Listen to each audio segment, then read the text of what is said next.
Your Excellency, may I begin by saying what a pleasure it is to have you here, and to ask you how it is you come to be here, because you were not here for the whole day. You seem to have miraculously appeared, and this barrier, the barrier reef I crossed. No? Like the soldiers of Pilate couldn't guard the entrance of the grave of Jesus. Christ is risen.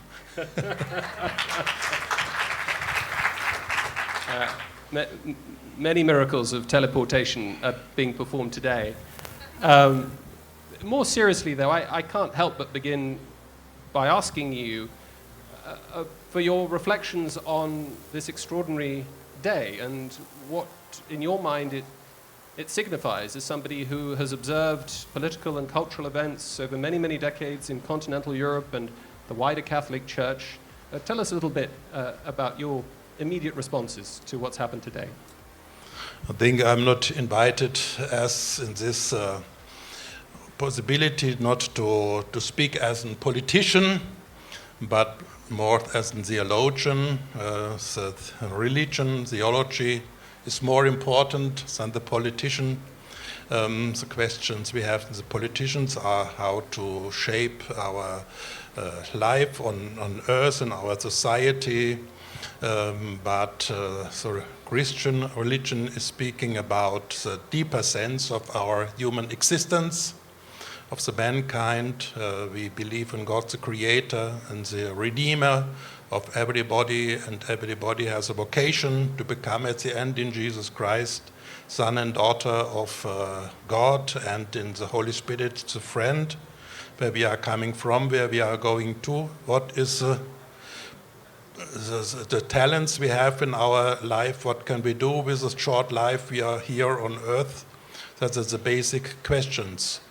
But the Vatican Council said against of the Marxist ideology that separated the heaven and the earth are two absolute different spheres.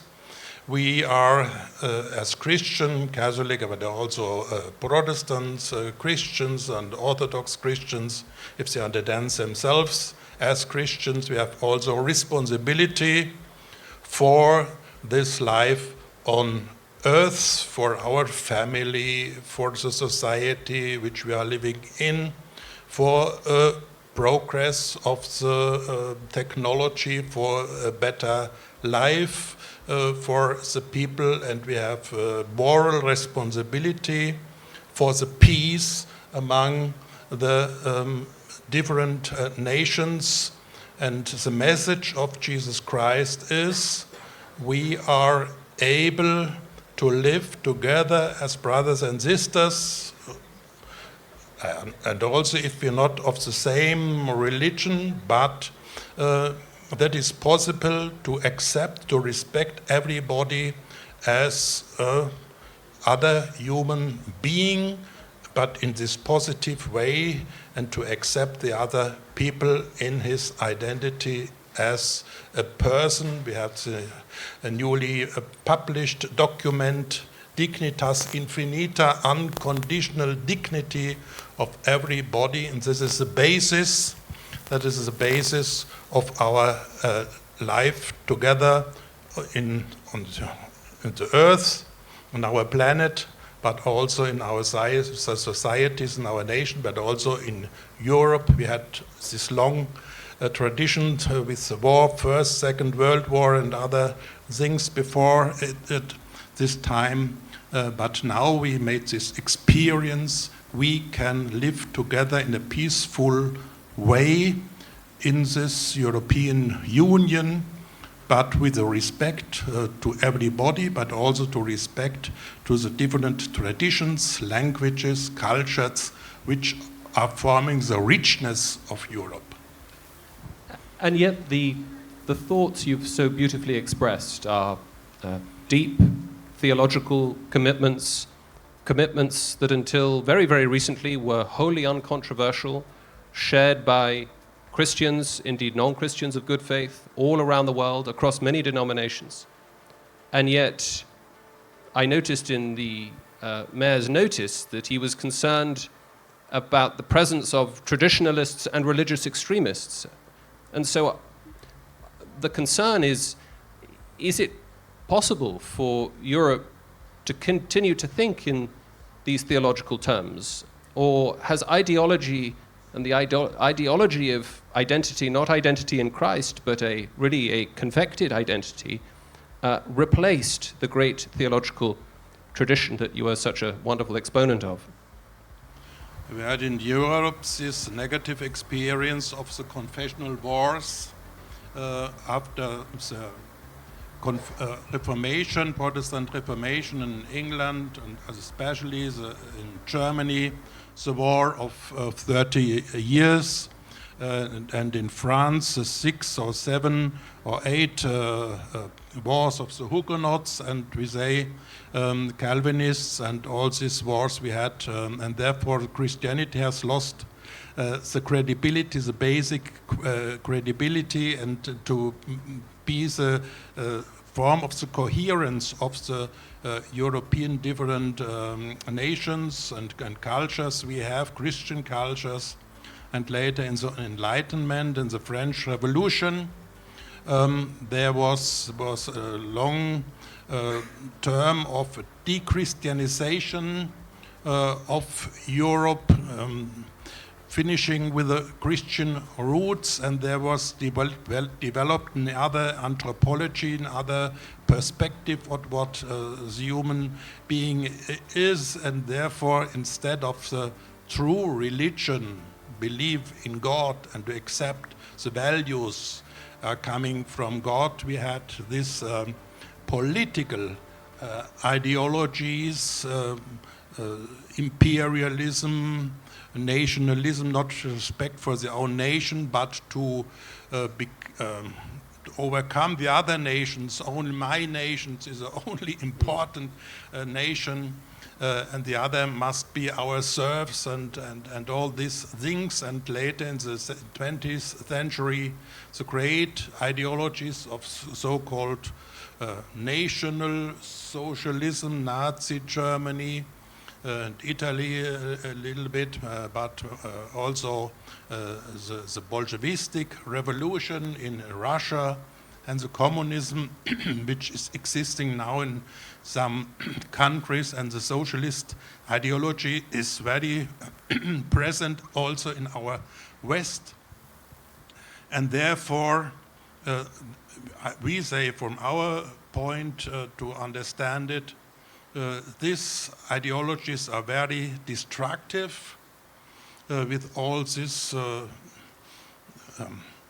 moments of concentration camps and of extermination of the so-called enemies of the system, or all this racism and all this, from our point to understand, absolutely stupid ideas, absolutely against the logos, the reason.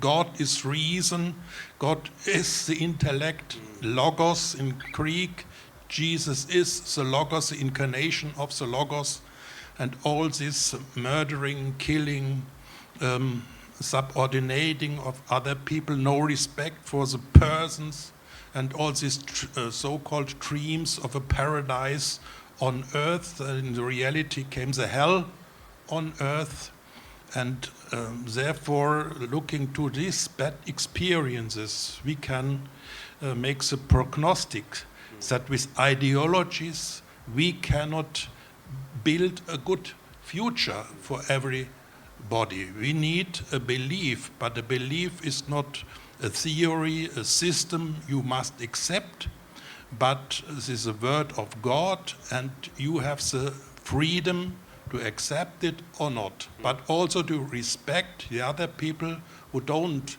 believe or another theory, but we can never accept ideology what to dominate everybody and all these things. Our culture is based on the freedom and the liberty of everybody, and John Paul II said, the basic human right is a religious liberty and the liberty of conscience. And in the politics, traduced in the politics, translated, the politics will say, first are the citizen, and the second point is the state. And not first the state, we are not subservient to the state, we are not slaves of the state, but the modern state, democratic state, is built, it's evolved from the citizen, from free citizens. That is our standpoint. Thank you. And I think what we witnessed today is not persecution at the same, political persecution of the same sort that was suffered behind the Iron Curtain, and it's easy to maybe exaggerate what has happened today. And nevertheless, it is persecution of a sort, and the direction of travel is not encouraging. It looks like this sort of thing is going to happen more and more often. What advice do you have for Christians and people of goodwill for how to develop resilience in the face of these sorts of outcomes and phenomena? Should we be building new catacombs? And if so, what would those new catacombs look like? There's also a question of the intellectual level of these ideologies. Surely the Nazi was a very deep intellectual level. If you look to Hitler, Mein Kampf, and Rosenberg, the mythos of the 20th century, but there are very important or high-leveled Marxistic thinkers, not Stalin, not Lenin, but some philosophers who had this hope to reshape a new society without injustice and so. But the ideology we have today in our Western Europe countries, I think that is a very low level. The politicians who want to say what we have to eat, what we have to think, how we have to use our language, that are not the high-leveled professors. They have no academic qualification, and they want to teach us what I have to think, what words I have to use or not to use. I think these people or some of these politicians should go first to a good school and learn anything, and then they can come to us and offer us a dialogue, but on the same level. But we cannot accept it in the Europe of today that some politicians they present themselves as the dictators of language, of eating, and all. We are treated as children. We cannot accept it, and we must refuse this longing for the omnipotence of the ideological totalitarian system. We are a pluralistic democracy, and we are not a totalitarian democracy. This was the title of Jacob Tolton, and was connected, I think, with Hannah Arendt. All these very good books against or about or against the totalitarian temptation for the modern democracies. We must very underline the importance of the separation of the powers of the government, of the legislation, and the mass media.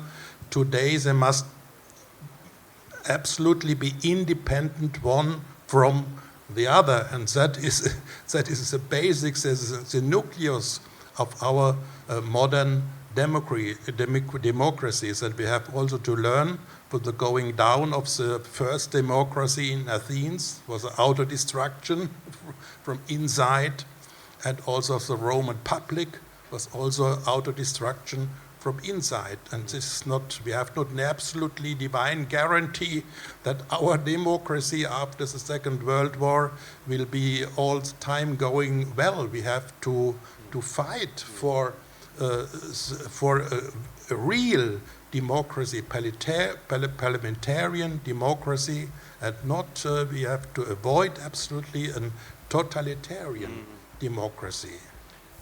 One of the great contributions of the Catholic Church to the development of European politics, it seems to me, is that in the institution of the papacy, there is a mechanism that desacralizes kingship and opens up space for secular authority.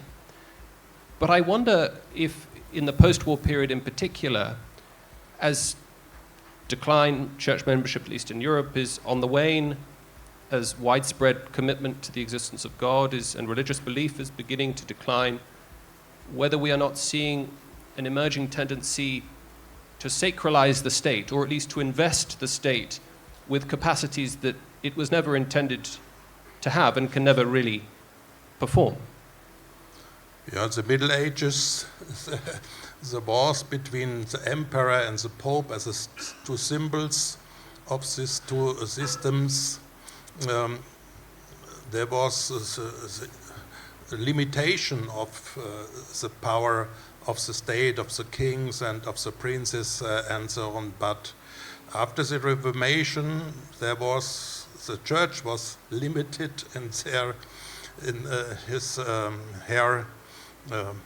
understanding, and there was evolved the absolutism. The absolutism in England, there came the Glorious Revolution. There's the absolutism in France, then with the French Revolution. But in England, things went better, because in the French Revolution then there came the Jacobin totalitarian system, Napoleon, dictatorship, and therefore was very balanced the progress and the temptation to the absolutism, and I think that is a great temptation for us, this new absolutism in the system of education, of the universities. Everywhere we have today the ideology. When I began as professor in Munich, I don't remember in the 80s of the last century, the other faculties, there was not so ideologized. No? Everybody could say his political and other theological, philosophical observations and meanings, but now we are hearing everywhere there are professors of a chair who are kicked out because they have a certain meaning to COVID or anything. I think the science must fight for the independence of political and ideological influence. The medieval universities were absolutely independent of political powers, and that is for me the ideal. The science doesn't need that the politicians going in there. The politicians, the state is needed for the organization, technical organization, but not for the academic doctrine. They cannot put their fingers in this. I think professors are intelligent enough. They don't need the help of politicians who never had studied anything. That's very interesting indeed, Your Excellency, because of course we've been taught for many, many decades, indeed centuries, that there is an intrinsic conflict between religious belief and scientific reason and scientific truth. But I wonder if you see today the true tension is between scientific truth and secular political commitments or secular ideologies. Yeah, in the first times of the French Illuminism and also in England, coming from England, David Hume and John Locke and Thomas Hobbes in his absolutistic understanding of They of have the a lot state. to answer for. And then the French philosophers, Voltaire and others, the encyclopedists, and so there was the meaning that religion or belief in the supernatural dimension and the natural dimension of the world is a contradiction for us, not for us. We are saying together, faith and reason are belonging together, and Thomas Aquinas' nature and grace and reason are separated, but not totally in contradiction. But now we have this contradiction with science and with this anthropology. Now the parliaments are giving the rule for the biology, for the chemistry. They want to change the nature. You are punished if you are saying everybody is man or woman. That is obvious, is evident, is a biological evident reality. And the proof is that everybody of us is coming from his mother and from his father. No? I don't coming from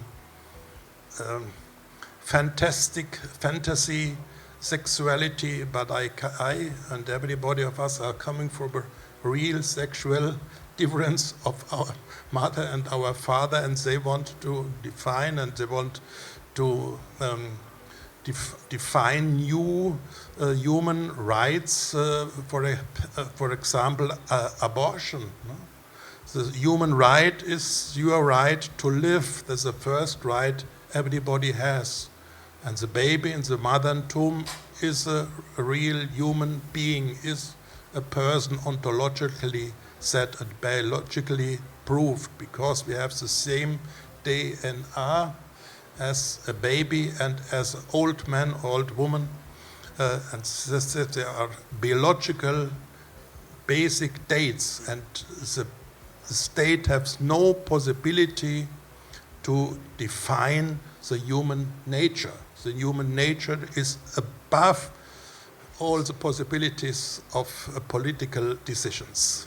So that would be a perfect example of the way in which science is clarifying and buttressing and underwriting a core Christian commitment and contradicting a central progressive commitment on the beginning of life. Yes, thank you very much indeed. And I wanted to ask you, as we draw to a close, as you look across the cultural and political and social landscape of Europe and the church, and indeed beyond Europe, are there phenomena, are there movements, are there figures who give you hope in the future?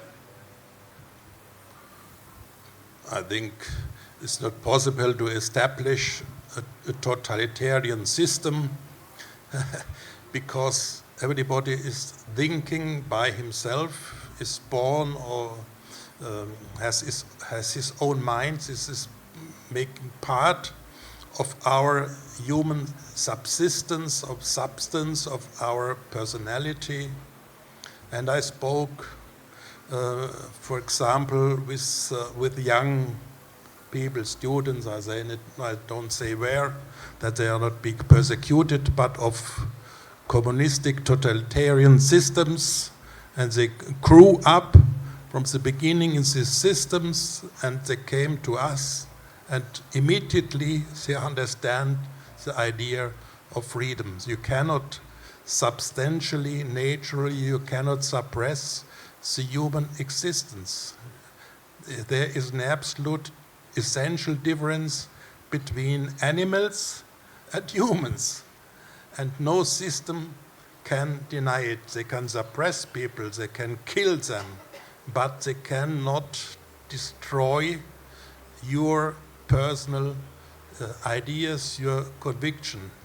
Navalny gave his life, but for his conviction. Putin was able to kill him, but not to break him, to destroy his personality. And this one example we have, but so many people I know personally, of those, of a lot of people, but also people who were growing up in our totalitarian ideology in the West, but if they have the first child and they see that a child is a human being and they understand it immediately, no? And everybody is able to use his own mind. Surely we believe in the grace of God, but the first gift of God the Creator to us is our free will and our intellect. And use it. That we have to say to everybody. Use your mind.